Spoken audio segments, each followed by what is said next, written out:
এবার ৯১ লাখ টাকার ভারতীয় পণ্য সহ এক ব্যক্তিকে আটক করেছে বিজিবি।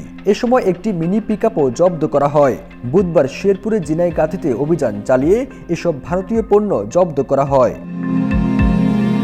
ময়মনসিংহ ব্যাটালিয়নের পরিচালক মোহাম্মদ সানবীর হাসান মজুমদার জানান, জব্দকৃত মালামাল ও পিকআপ সহ আটককৃত লিমন সিমসাংকে জিনাইগাতী থানায় হস্তান্তরের কার্যক্রম প্রক্রিয়াধীন রয়েছে। তিনি জানান, অবৈধভাবে ভারতীয় এসব পণ্য নিয়ে আসা হয়েছে। গোপন সংবাদের ভিত্তিতে অভিযান চালিয়ে তাকে আটক করা হয়। আটককৃত লিমন সিমসাং জিনাইগাতী উপজেলার ছোট গজনী গ্রামের অনিল মারাকের ছেলে।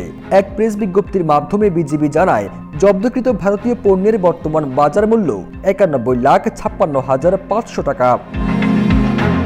ফিরোজ আলম, জাইজাইদিন।